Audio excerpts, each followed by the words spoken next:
Hey guys, good morning and welcome back to my Bangla blog channel. কেমন আছো তোমরা সবাই? তো আশা করছি তোমরা সবাই অ্যাজ ইউজুয়াল জাস্ট ফাটাফাটি আছো। অ্যান্ড আজকে দিনটা তোমাদের সবার খুব ভালো কাটবে আর কাটছেও। তো আজকে হচ্ছে 12 জুলাই। আজকে আমার মেয়ের 25 দিন বয়স। ইয়েস, ডেলিভারি ডেটের পর মানে 18 জুন আমার মেয়ে হয়েছে। তো তারপরে আজকে ফার্স্ট ক্যামেরা হাতে ব্লগ করছি। এতদিনও পারতাম ব্লগ করতে, কিন্তু একটুখানি মেয়েকেই সময় দেওয়া ঠিক মনে করেছি। আর তার থেকেও বড় কথা, একটা ছোটো বাচ্চাকে নিয়ে কোপ আপ করা কতটা ডিফিকাল্ট সেটা আশা করছি আমাকে আলাদা করে বলতে হবে না, তোমরা সবাই জানো। তো ওর সিমটমস বোঝা, ও কখন কি চাইছে সেটা বোঝা, সব কিছু নিয়ে ওকে মানে একটা বাচ্চাকে মানে কী বলবো, যাই হোক সবই বুঝতে পারছো তোমরা। সব কিছু নিয়ে একটুখানি মানে এতটা অকিউপাইড ছিলাম যে চাইলে হয়তো পারতাম, বাট সেরমভাবে হয়তো খুব ভালোভাবে প্রেজেন্টেশন দিতে পারতাম না, সেই জন্যই করিনি। তো আজকে সানডে 12 জুলাই, ভাবলাম আজকে ব্লগটা করি এবার। তো যাই হোক, এই কদিন ধরে প্রত্যেক দিনই মানে মা তো আসে সকালবেলায় 10টা-11টার দিকে মা আসে। তারপর রাত্রিবেলায় ধরো 8টা, সাড়ে 8টা, 9টা অবধি মা থেকে আমাকে যথেষ্ট সাহায্য করে দেয়। আর এদিকে ইন দ্য মিন টাইম আমার রান্নার যে যিনি ছিলেন ওনাকেও চেঞ্জ করতে হয়েছে, কারণ উনি প্রচণ্ড কামাই করছিল। মানে গত মাসেও যেরকম আমি যখন হসপিটালে, তখনও উনি একদিন কামাই করে জামাই ষষ্ঠীর দিন, তাছাড়াও উনি পুরো মাসটাতে 6 দিনের ওপর কামাই করেছে। তো এইভাবে আমার একটুখানি অসুবিধাই হচ্ছিলো, কারণ এখন আমার পক্ষে রান্না করাটা সম্ভব না। আর সায়ন রান্না করবে না, কাজে বেরোবে। আর মা বাড়িতেও রান্না করে আসে, কারণ বাবাকে অফিস যেতে হয়, রাত্রে গিয়ে ডিনার করে। মা শুধু লাঞ্চটাই এখানে করে। তো সেক্ষেত্রে মাকে বাড়িতেও রান্না করতে হয় এখানে এসে। এবার দেখো, রাত্রিবেলা আমার ঘুম হয় না। হ্যাঁ, খুব যে জাগে সেটা না, এক একদিন একটু শরীরটা খারাপ থাকলে হয়তো জাগে, আর সেটা খুব রেয়ার বেসিসেই। বাট মানে আমি সারাদিনটা একটুখানি রেস্ট নেওয়ার চেষ্টা করি, সেটা যদিও নিতে পারি না, কারণ একটু মানে যদি আমার চোখটা লেগে আসে তখনই উঠে যায়, টয়লেট করে, বা ধরো খিদে পেয়ে যায়, বা পটি করে দিল। তো এই হচ্ছে ব্যাপার। তো যাই হোক, তাও অনেক সময় এরকম হয় যে আমি খাইয়ে দিলাম, তারপর মা ওকে ঘুম পাড়িয়ে দেয়। তো এইগুলো, তো মা যদি রান্নাই করে এসে তাহলে আর কি লাভ হলো। তো আর দেখো, মা তো ডেইলি এখন আসছে, কিন্তু পরবর্তীকালে তো মা আর আসবে না। মানে কতদিন আসবে মারও তো একটা সংসার রয়েছে। এবার সেক্ষেত্রে আমাদের একটা রান্নার লোকও দরকার, যে কিনা ঠিকঠাকভাবে কাজ করবে। যে কদিন মানে তোমার ছুটি প্রাপ্য তুমি সে কদিন নাও। হ্যাঁ, তোমার যদি খুব এমার্জেন্সি থাকে, শরীর খারাপ, সেক্ষেত্রে তুমি নিলে ঠিক আছে। বাট আমার যিনি রান্না করছিল উনি প্রায় 2-3 মাস ধরে প্রত্যেক মাসে 6 দিন, 11 দিন এরকম কামাই করছিল। বললে শুনতো না। এবার যাই হোক, সেই কারণে প্লাস আরও দু একটা রিজন রয়েছে যেই কারণে ওনাকে মানে আমি ছাড়িয়ে দিতে আর কি বাধ্য হয়েছি। উনি আমার বাড়িতে প্রায় 3.5 বছর ধরে কাজ করছিল, কিন্তু কোনো দিনই নিজের মনে করে উঠতে পারেনি আমাদেরকে।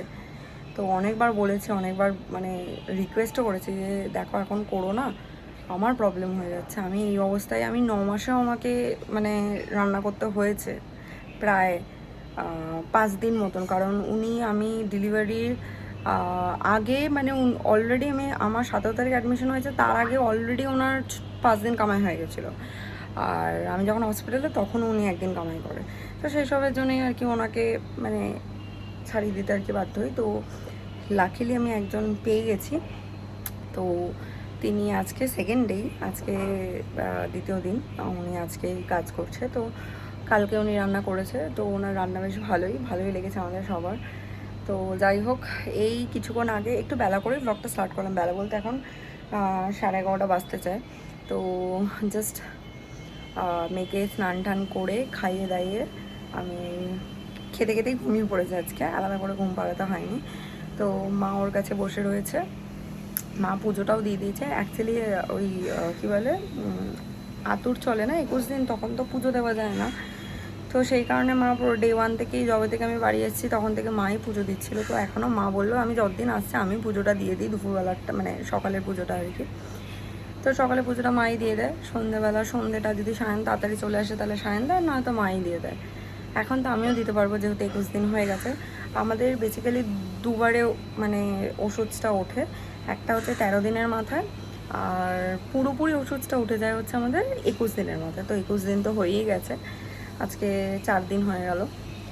তো যাই হোক, এই হচ্ছে ব্যাপার। আজকে সানডে, ওই জন্য চিকেন হচ্ছে। আর এদিকে উচ্ছে কুমড়ো ভাজা, ডাল, লাউ চিংড়ি। সব থেকে এটা আমার রিলিফ, আগে চিংড়ি মাছ আনলে আমাকে করতে হতো, কারণ আমার আগের যিনি রান্নার দিদি ছিল ওনার নাকি চিংড়ি মাছে অ্যালার্জি, ওনার গন্ধেতেও মানে স্মেলেও আর কি অসুবিধা হতো। তো যাই হোক, সেই কারণে আর কি মানে ওনার স্মেলে অসুবিধা হতো বলতে আমি ঠিক মানে কী বলবো, এটাও আমার কাছে খুব মানে আমি জানি স্মেলে অনেকেরই হয় অসুবিধা, বাট উনি নিজে রান্না করলে ওনার নাকি অ্যালার্জি হয়।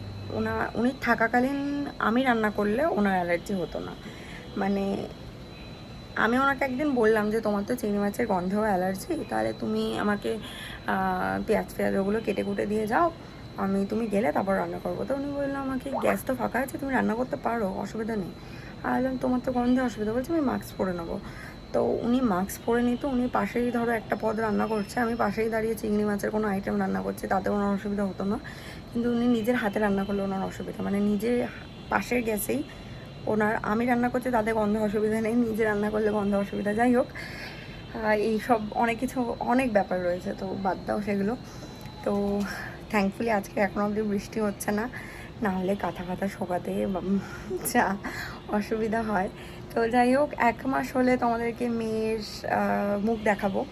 আর নাম তো অলরেডি ডিসাইড হয়েই আছে, বাট আগে মেয়েকে দেখায় তারপর নয় তোমাদের নাম জানতে পারবে।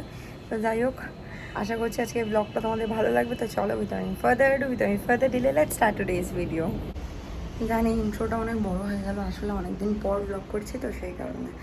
তো যাই হোক, এখানে শুয়ে আছে মেয়ে, আর মা পাশেই ওর কাছে বসে রয়েছে।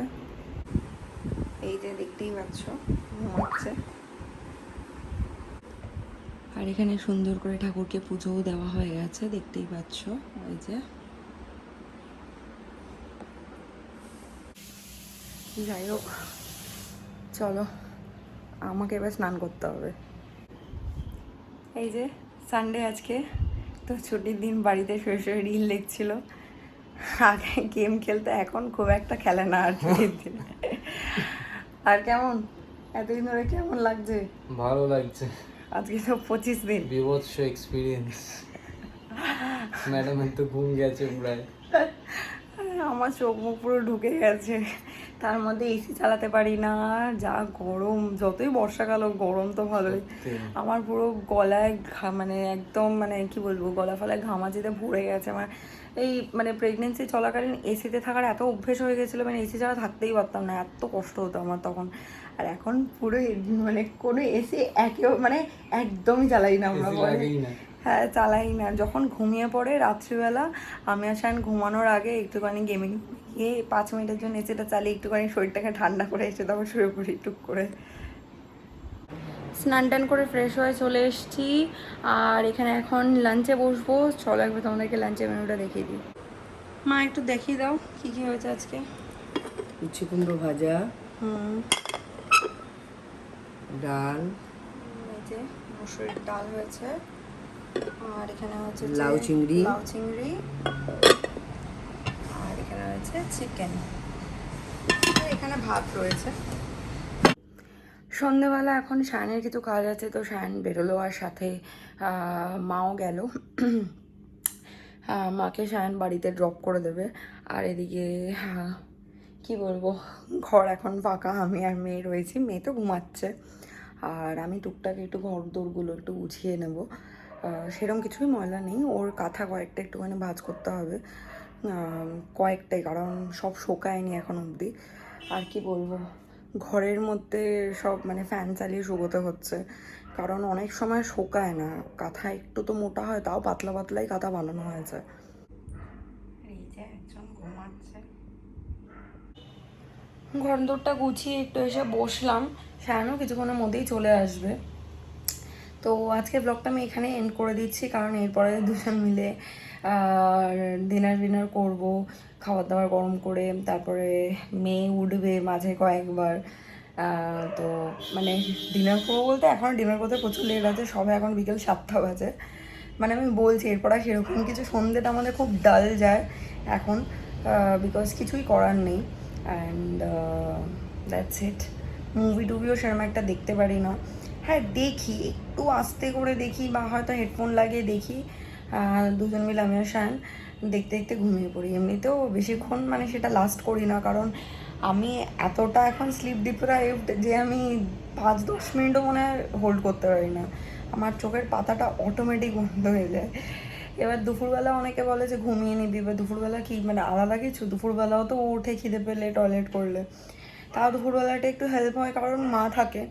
তো যদি খিদের জন্য না ওঠে, মানে খিদে না পায়, তাহলে টয়লেট ফয়লেট করলে মা চেঞ্জ করে দেয়। আর আমার মেয়ের একটা প্লাস পয়েন্ট কী বলো তো, খিদে পেলেও হাত খায়, পুরো একদম আওয়াজ করে চক চক চক চক করে, তো তাতেই বুঝতে পারি যে ওর খিদে পেয়েছে। তো যাই হোক, এই ছিল আজকের ভিডিও। রোজ দিতে না পারলেও চেষ্টা করব মাঝে মধ্যেই এবার ভিডিও দেওয়ার। আশা করছি তোমাদের ভালো লাগবে দেখতে। আর খুব শিগগিরই তোমাদের সাথে মেয়ের ফেস রিভিল করব, নেম রিভিল করব, তো ভালো ভালো কিছু ভ্লগস ডেফিনেটলি আসতে চলেছে। সো ভালো লেগে থাকলে do like share comment and subscribe, পাশে থাকা বেল আইকনটাতে ক্লিক করে দিও। তোমাদের সাথে আমার আবার দেখা হবে কালকে, বা কালকে না, তোমাদের সাথে আমার আবার দেখা হবে নেক্সট ভিডিও নিয়ে। So till then guys, good night, bye bye, take care and have a lovely day ahead. Stay happy, stay healthy, stay fit and stay positive. Ta-ta.